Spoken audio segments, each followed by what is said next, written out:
Every culture that has ever existed on every continent except Antarctica has a dragon. Not similar creatures. Not vaguely comparable monsters. The same creature, give or take a few wings and a fire-breathing habit, showing up in Chinese imperial courts and Aboriginal Australian Dreamtime and Aztec temples and Norse sagas and medieval European manuscripts and ancient Mesopotamian clay tablets across thousands of years on every landmass among peoples who had absolutely no contact with each other. That is the mystery, and nobody has fully solved it. The theories that exist are fascinating, strange, and in one case genuinely unsettling in what it implies about the human brain. But before we get to the theories, we need to look at the creature itself, because the first thing you notice when you actually compare dragons across cultures is that they are emphatically not the same thing. They just keep looking like they should be. The Eastern dragon, friend, god, emperor. The Chinese dragon, the long, has been present in Chinese culture for at least 6,000 years. The earliest known depictions appear on Neolithic pottery and Bronze Age ritual vessels. By the time of the Han Dynasty, around 2,000 years ago, the dragon had become the personal symbol of the emperor, the highest possible concentration of divine power expressed in a single image. Only the emperor was permitted to have dragon imagery on his house, his clothing, or his personal possessions. Everyone else was decorating around a deliberate absence. The Chinese long is not the fire-breathing villain of Western tradition. It is a composite creature built from the most powerful animals the ancient Chinese world contained: the head of a camel, the horns of a stag, the ears of an ox, the body of a serpent, the scales of a fish, the legs of an eagle, the claws of a tiger. It breathes clouds. It guards water. It brings rain. Drought was understood as the dragon withholding its gift, and prayers for rain were directed at dragon temples across China for centuries. The Chinese scholar who wrote in the 11th century that none of the animals is so wise as the dragon was not being poetic. He was recording the consensus of his civilization. Japan absorbed and adapted the Chinese dragon tradition through Buddhism, but produced its own variants. The most famous is Yamada no Orochi, an 8-headed serpent of enormous size that terrorized a region of Japan by demanding a young woman to devour each year. The storm god Susanoo, who we met in a previous video in a somewhat different context, defeated it by filling 8 vats with sake and waiting for all 8 heads to drink themselves unconscious. He found inside the creature's body a divine sword, Kusanagi, which became one of the 3 imperial treasures of Japan and remains so today. An ancient monster's insides produced a sacred object that has been part of the Japanese imperial regalia for over 1,000 years. Across East and Southeast Asia, the pattern holds. Korean dragons emerge from serpentine proto-dragons, called imujus, who spend centuries in rivers and lakes trying to catch a divine orb fallen from heaven. Vietnamese dragons are benevolent rulers of the sea. Thai, Malaysian, and Filipino traditions each carry their own variations, all pointing back toward the same root image: a vast, serpentine, water-associated creature of enormous power that is fundamentally on humanity's side. The Western dragon. Enemy, chaos, thing to be slain. Travel west from China, and the dragon's reputation collapses. The oldest written dragon in Western tradition is Tiamat, from the Babylonian creation myth, the Enuma Elish, recorded on clay tablets roughly 4,000 years ago. Tiamat is the primordial salt sea personified, the mother of all gods, a creature of vast cosmic power whose physical description in the ancient text includes a tail, a skull, eyes, nostrils, and a body so enormous that when the god Marduk defeated her, he split her in half and used her body to create the heavens and the earth. Her weeping eyes became the Tigris and Euphrates rivers. Her tail became the Milky Way. The Enuma Elish was recited every year at the Babylonian New Year festival. The story of chaos slain to create order was not mythology kept in books. It was a live performance, ritually reenacted to reset the cosmic clock. Every year, the defeat of the dragon was how Babylon understood the world continuing to exist. From Mesopotamia, the dragon as chaos monster spread westward. Ancient Egypt had Apep or Apophis, the serpent of the underworld so vast that solar eclipses were understood as its periodic attacks on the sun god Ra. Ancient Greece had Python, the great serpent slain by Apollo, whose death allowed the Oracle of Delphi to be built on the site where Python's body lay. The Hydra slain by Heracles. The dragon Ladon, coiled eternally around the tree, bearing the golden apples at the edge of the world. The Norse tradition gave us Jormungandr, the world serpent, so large it encircled the entire earth and bit its own tail, whose release at Ragnarok would help end the world. And Fafnir, perhaps the most interesting dragon in all of Norse mythology, who began his existence as a giant, was transformed by his own greed into a serpentine monster, and was eventually killed by the hero Sigurd, who bathed in its blood and became nearly invulnerable. Sigurd discovered two things when he killed Fafnir: an enormous hoard of cursed gold and the ability to understand the language of birds. The birds immediately told him his traveling companion was planning to kill him. This is the kind of detail that survives 3,000 years of retelling because it is too specific and too strange to be invented twice.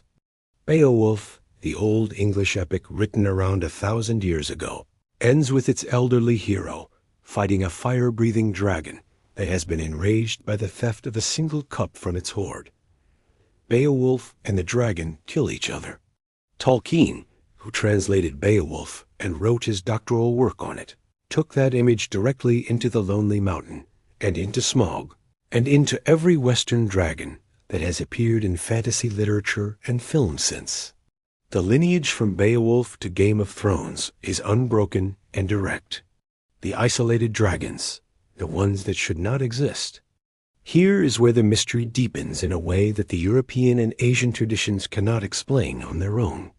The Aboriginal Australian rainbow serpent predates almost every other dragon tradition on Earth. Depictions of this creature appear in rock art estimated at more than 6,000 years old, making it possibly the oldest continuous religious tradition involving a serpentine divine being anywhere in the world. The rainbow serpent is a creator deity, carving river valleys and mountain ranges with its movements as it traveled across the land in the dreamtime. Its path between waterholes is marked by rainbows in the sky.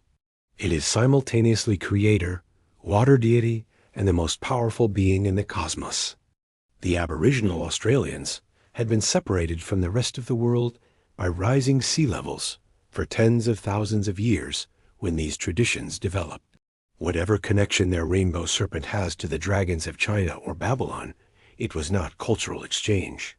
It arrived independently. The Americas tell the same story. The Aztec Quetzalcoatl, the feathered serpent, predates the Aztec civilization itself, tracing back to the city of Teotihuacan and beyond. Carvings of the feathered serpent at Teotihuacan are over 2,000 years old. Quetzalcoatl was not borrowed from anyone. It was created entirely within Mesoamerican culture by people who had no knowledge that an ocean away, the Chinese were also worshipping a water-associated divine serpent of enormous power. The Inca had the Amaroca, a great double-headed serpent that dwelled underground at the bottom of lakes and rivers. The Lakota of the North American plains had the Unjegula, a vast horned water serpent. The Illini people depicted the Piasa bird on limestone bluffs overlooking the Mississippi River, a draconic figure combining serpentine and avian elements that has been there for over 1,000 years. Every landmass, every tradition. Something enormous, serpentine, associated with water and sky and raw cosmic power, showing up without anyone sending an invitation. So why? The theories: fossils, instinct, and the sky. 3 serious explanations have been proposed by scholars, and none of them is completely satisfying, which is the mark of a genuinely interesting problem.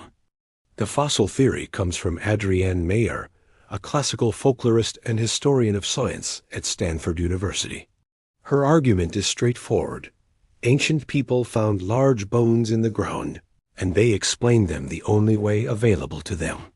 A femur from a triceratops, a skull from a protoceratops, the spine of a diplodocus eroding out of a cliff face.